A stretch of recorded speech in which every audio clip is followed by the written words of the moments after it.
Hi students, कैसे हैं आप सभी। आज हम शुरू करते हैं एनसीईआरटी एग्जाम्पलर क्लास 7 साइंस का पहला चैप्टर न्यूट्रिशन इन प्लांट्स। तो इस एनसीईआरटी एग्जाम्पलर में आपको एमसीक्यू क्वेश्चंस हम आज डिस्कस करने जा रहे हैं। ये वीडियो बहुत इंटरेस्टिंग होने जा रही है। आप सभी इसमें अच्छे से पार्टिसिपेट कीजिए और सवालों का जवाब फाइंड आउट करने में मेरी मदद कीजिए। Question number 1, organisms which prepare food themselves using simple naturally available raw material are referred to as question is very simple autotrophs। वो ऑर्गेनिज्म जो अपना भोजन खुद बना सकते हैं नेचुरली अवेलेबल रॉ मटेरियल से, उसे हम कहते हैं ऑटोट्रॉफ। ये आंसर बिल्कुल सही है। Question number 2, in the absence of which of the following will photosynthesis not occur in the leaves. कौन सी ऐसी चीज़ है जिसकी वजह से फोटोसिंथेसिस नहीं होगी? तो भाई आंसर है इसका chlorophyll. This was again a very unchallenging easy question.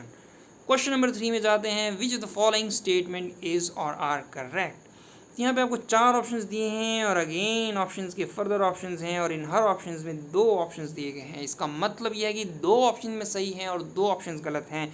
Option number 1, all green plants can prepare their own food, ये बिल्कुल सही है। मोस्ट एनिमल्स आर ऑटोट्रॉफ्स, लेकिन कुछ जो है हेटेरोट्रॉफ्स भी तो होते हैं। हमने इंसेक्टिवोर्स प्लांट पढ़ा है, तो इसको हम थोड़ा सा सस्पेंड कर देते हैं। Question point number 3, carbon dioxide is not required for photosynthesis. कमाल है भैया, photosynthesis can not take place without carbon dioxide, तो ऑप्शन गलत है। Oxygen is liberated during photosynthesis, बिल्कुल निकलती है, तो ऑप्शन नंबर 1 और 4 सही हैं। इसका मतलब आपका होना चाहिए option number A is your correct, क्योंकि यहाँ पे ऑप्शन ए और ऑप्शन सी को सही दिखाया गया है। क्वेश्चन नंबर 4 में जाते हैं, pitcher plant traps insect because it has no pitcher plant traps insect because it has digestive system like human beings, नहीं है। doesn't have chlorophyll, ये भी नहीं है। ये because it is a heterotroph. तो क्वेश्चन नंबर 4 का जो आंसर है वो होना चाहिए, it grows in the soil which lack in nitrogen. अरे भाई, इसका आंसर होना चाहिए सेकंड। यस, क्योंकि अब मैं आपको इसका आंसर सेकंड क्यों होना चाहिए, इसकी जस्टिफिकेशन मैं आपको देने जा रहा हूँ। देखिए भाई, पिचर प्लांट्स को इंसेक्ट ट्रैप करने होते हैं और इंसेक्ट्स में होते हैं, इंसेक्ट बने होते हैं सेल से और सेल्स बना होता है प्रोटीन से और प्रोटीन बना होता है अमाइनो एसिड से। और अमाइनो एसिड में होते हैं 2 ग्रुप्स, एक होता है अमाइनो NH2 ग्रुप और दूसरा होता है COH group, acid group, carboxylic acid group. तो जो अमाइनो ग्रुप है ना, उसमें मैंने कहा NH2, तो इस NH2 में नाइट्रोजन मौजूद है। तो पिचर प्लांट्स ये इंसेक्ट्स को क्यों खाते हैं जबकि वो फोटोसिंथेसिस कर सकते हैं? इसकी वजह ये है कि उन्हें अपनी ग्रोथ के लिए नाइट्रोजन की भी ज़रूरत होती है।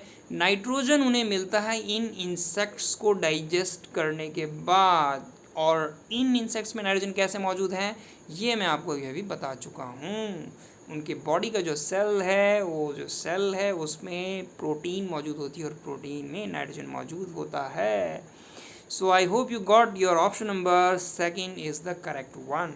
मैं जाता हूँ क्वेश्चन नंबर 5 पे, and the question number 5 is the term that is used for the mode of nutrition in the yeast, mushroom and bread mode. बहुत ही आसान है और इसका आंसर है saprophytic mode of nutrition. Question number 6 में जाते हैं, when we observe the lower surface of the leaf through a magnifying lens we see numerous small openings. और इन ओपनिंग्स को क्या कहा जाता है? इन ओपनिंग्स को स्टोमेटा कहा जाता है, आप सभी को मालूम है।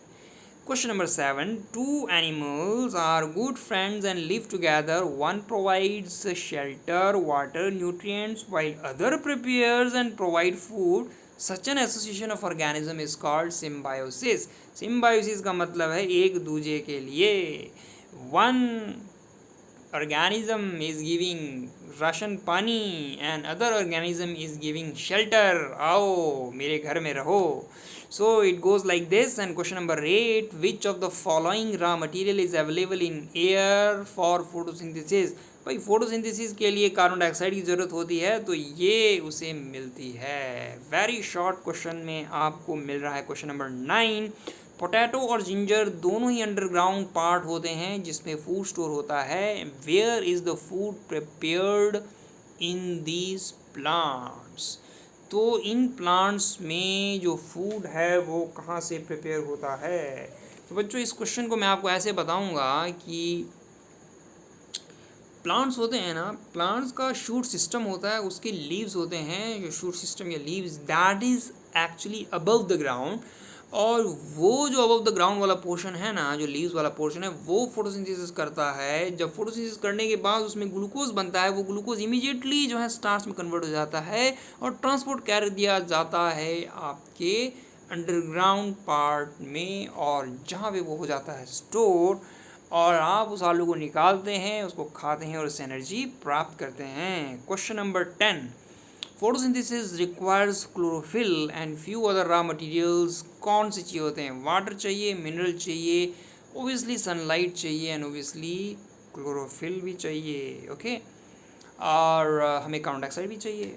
सो क्वेश्चन नंबर 10 में जाते हैं। God Yeats away all the leaves of a small plant balsam. However, in few days, new leaves could be seen sprouting in the plant again. How did the plant survive without leaves?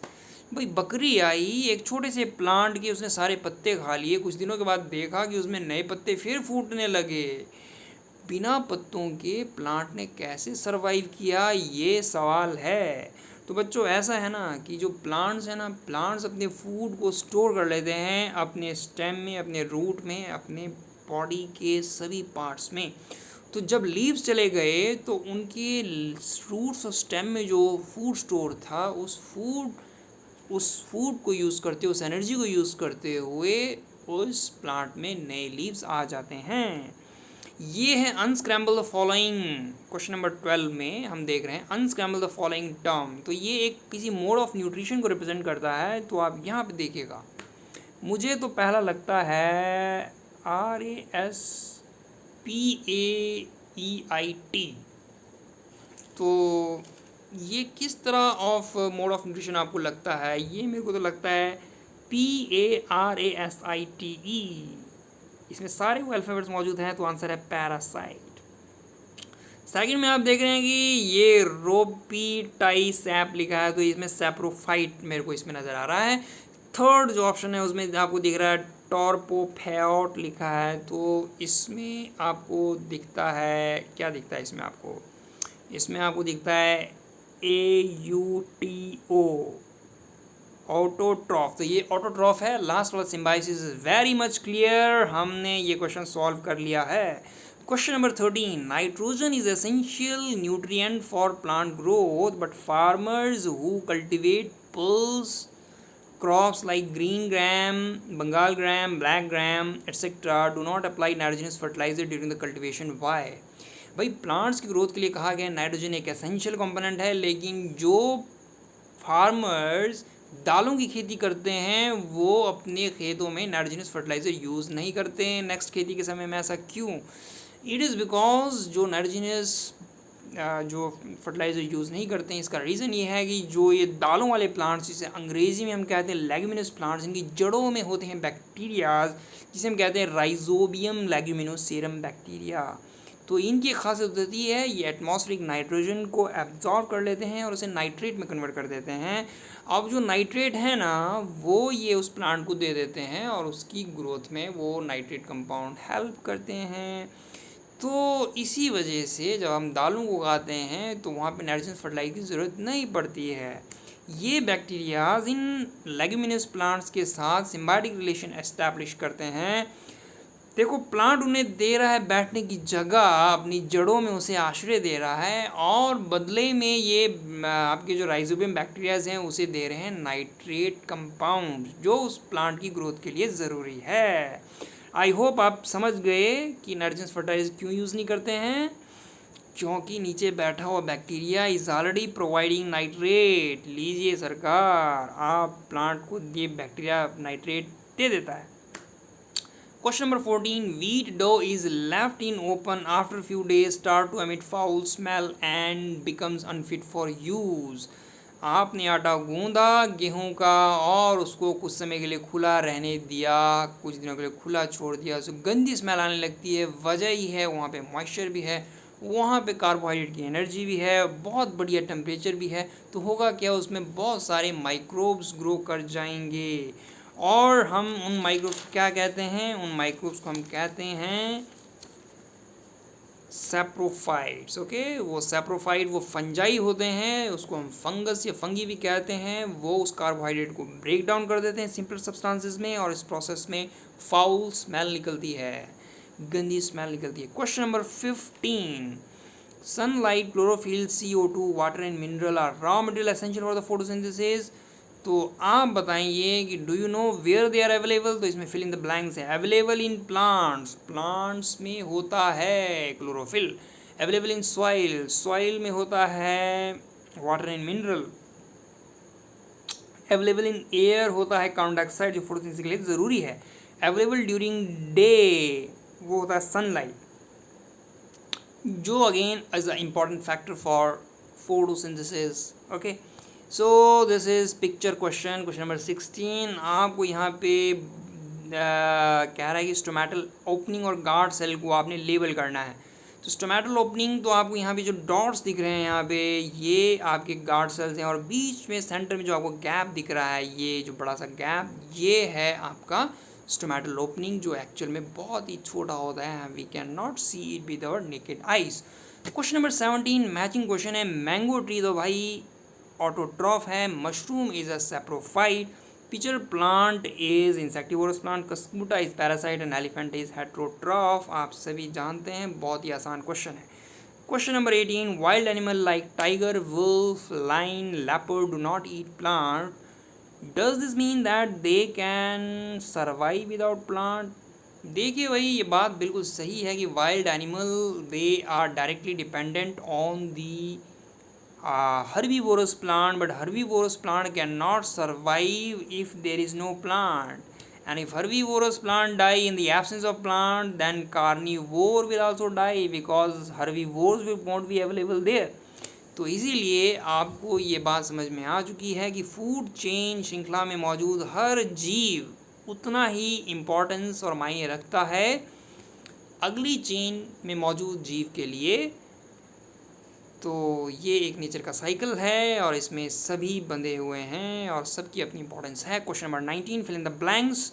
यहाँ पे है leaves have a green pigment, इसे कहते हैं chlorophyll, which captures energy from sunlight, and this C is used and this energy is used in the process of photosynthesis. D में आएगा photosynthesis, and along with other raw materials like, और raw materials क्या होते हैं, chlorophyll, sunlight, है ना, and synthesise, क्या synthesise होता है, फूड सिंथेसाइज होता है, जिसे हम कार्बोहाइड्रेट कहते हैं। स्टार्टिंग में जो बनता है ना इमीडिएटली फोटोसिंथेसिस के बाद, दैट इज एक्चुअली ग्लूकोज, और ग्लूकोज लेटर ऑन जो है वो स्टार्च में कन्वर्ट होता है। स्टार्टिंग में ग्लूकोज बनता है, glucose is easy to travel, बाद में वो स्टार्च की फॉर्म में स्टोर हो जाता है। अब यहाँ पे तो भाई ये एक आपका पज़ल वाला क्वेश्चन है, इसको आप आराम से कीजिएगा, आप देखिएगा इसे, और मैं चलता हूँ क्वेश्चन नंबर 21 की ओर। Can you give me the name. तो यहाँ पे इन्होंने एक लाइक जिसे कहते हैं ना पहली टाइप में है, I am tall, option number A, but can not move. I am green and can prepare my own food. तो टॉल होता है ट्री, और अपने आप भोजन बनाता है tree, that is why it is autotroph. तो इसीलिए अगला क्वेश्चन है, I live in water, people keep in aquarium. तो भाई ये फिश है। एंड फीड मी, तो ये किस कैटेगरी में आता है, ये आता है अगेन, ये आता है हेट्रोट्रॉप्स में।